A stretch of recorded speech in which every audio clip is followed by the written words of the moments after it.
Hello, and thank you for joining Time Bandit and Tim. My name's Michael Cups. I'm going to let my guest introduce himself in just a moment, but really pleased to see everybody here today, and hopefully you'll get a good tip out of this 10-minute session. Real quick, I do want you, if you are following me on LinkedIn, please go to my LinkedIn profile. There's a new link up there where you can actually go chat with my clone, and we'll do another session on that later about what that clone's all about, but it's there for tips on habits and priority management, etc. So do that on my LinkedIn profile. All right, let's get to you, James. James, welcome. It's good to see you again. I got to have I see you in person a week ago, and now on virtual. So I know you are a real person. You're not an AI generated. So it was really nice to get a chance to spend some time with you and kind of chop it up a little bit. So glad to be here. Yeah. Why don't you tell us about yourself and then a little bit about Perimeter Office Products as well? Yeah. So my name's James Gilman, based here. I'm actually born and raised in Atlanta, Georgia. So went to the UGA, married my high school sweetheart, have 3 kids, 8, 6, and 3. I'm the president of Perimeter Office Products. So been with the company since 2009. I started in sales and at $0 and built up about a $3.5 million book of business, completely organic. Every single account that I had was mine that I went and closed. So yeah, glad to share a little bit of my, scars and wounds and, some things that I've learned along the way. Well, that's excellent, and what great success! And now you started in sales. Now you're president of the organization, and You're growing. I saw a post on LinkedIn that you tore down a wall to make more space for staging and of office furniture. It's awesome. So let's having that journey, particularly in sales. I'm sure that you have time wasters that kind of drive you crazy, and maybe as you oversee the team, is there time wasters that you see the team that fall prey to?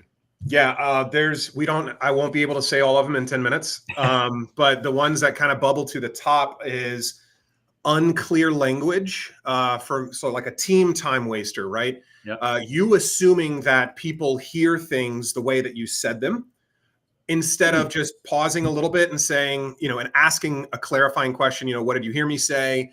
Can you repeat what you heard me say? Or, instead of just saying something, assuming and turning around and walking off. I think that wastes a lot of time, especially if there's a hierarchy dynamic and, the person you're talking to doesn't feel comfortable maybe pushing back or asking a question. If you don't allow that space, there could be a lot of things that just get misinterpreted and misunderstood, right?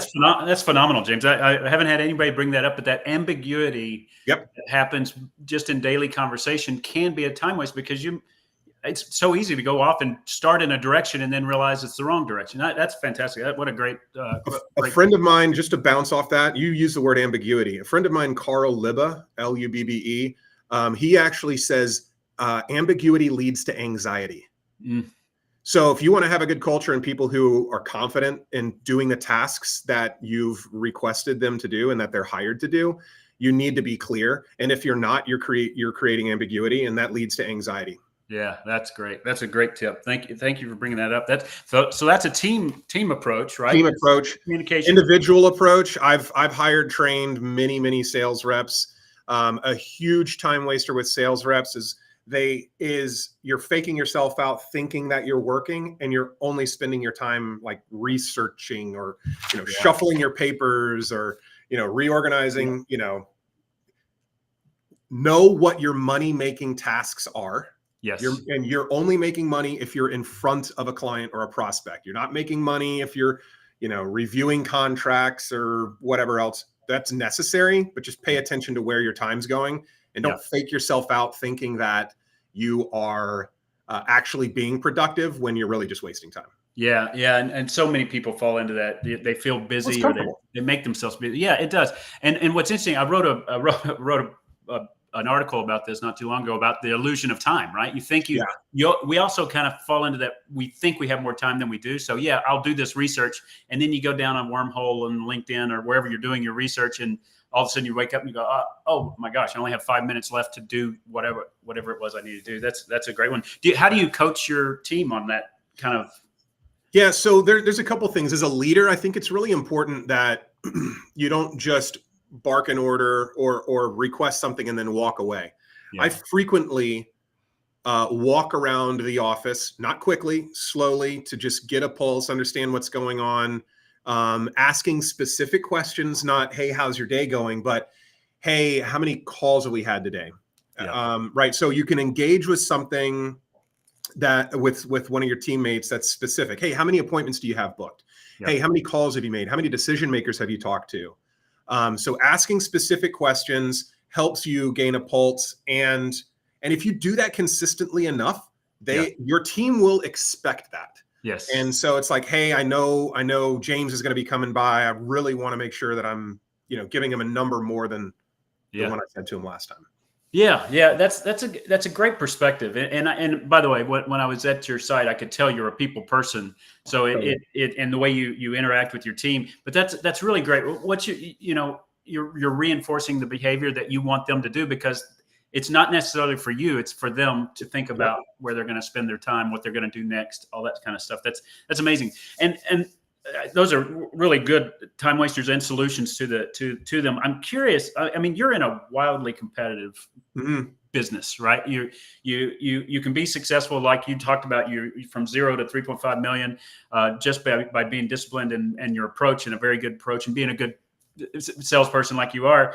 But it's just the market changes, right? And I'm sure you compete now with Amazon and people that just Amazon. What is this? What's this Amazon? Have you never heard of that? I've never heard of that before. And so but even people that just say, "Oh, I'll go to Costco and get stuff myself," right? I mean, so you said something to me when we were talking about how you're looking at the overall experience and how you can deliver value, not just the product. Can you talk a little bit about that?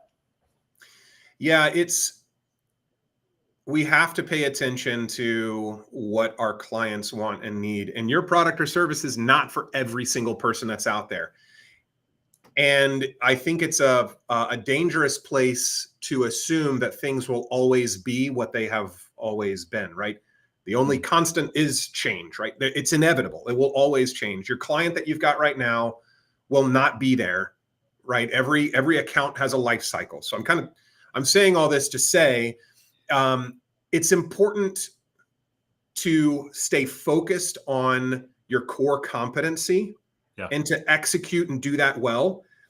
And I'm kind of saying an opposite thing. Simultaneously, it's also important to understand where the market could be going and to kind of be trying other new things as well. So we grew our business at Perimeter Office Products as being the local mom and pop person, and relationships and loyalty really meant something back in 2009, 2010 in our business, in our space. I think post-COVID, the consumer doesn't have that same sense of loyalty and desire to really, lock to a specific company for everything. That's still the case in some businesses, but not necessarily in all. So when we see that shift, we can't take our ball and go home, right? We've got to be able to lean in and evaluate ourselves and think, well, what do we really provide? What does a customer really need? And then reach to that. So service-based, right? Looking at furniture we've never really been a furniture person, but that requires a service component, right? An assembly, an installation, and it can go wrong. Right. A lot. It's really easy to go wrong. So focusing on those types of lines on top of everything else that we do, that is a commodity business, but being able to deliver a much better service experience and help the customers with lost opportunity cost. I was just going to say that, I'm in the business of time in everything I do, and you're giving the customer back time by the value you wrap in that. I mean, driving to Costco isn't a good use of your staff's time, right? It's a liability too. A lot. I mean, they're on the clock and they're driving. What if they get in an accident? Yeah.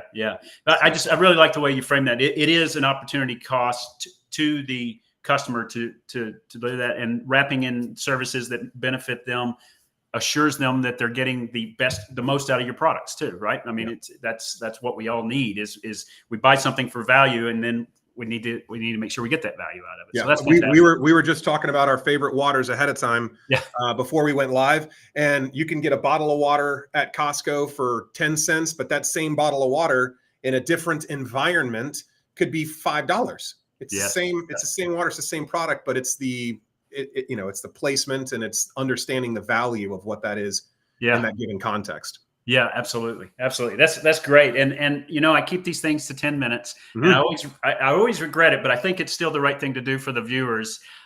Just because we're saving them time and they get quick Absolutely. tips. And you had some great tips with being very clear in communication, and then really don't get lost in the kind of the busy work, if you will, and not Yep. focus on the priorities of winning. And so, can you just where there's somebody that is in the greater Atlanta, Georgia area? How do they find you guys?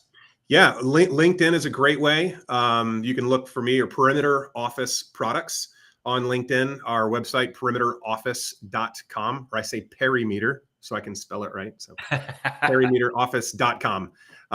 Happy to be of service to anyone in really nationwide, but yeah, we primarily focus here in the Atlanta area. That's fantastic. And the business has been in business for how long did you say? Since 2007. Yes, that's great. That's Since awesome. 2007, and in 2020 and 2021, we joined forces with a couple of other behemoths in the Atlanta area, and Yeah. we've since then grown to be the largest locally headquartered office supply company in Atlanta.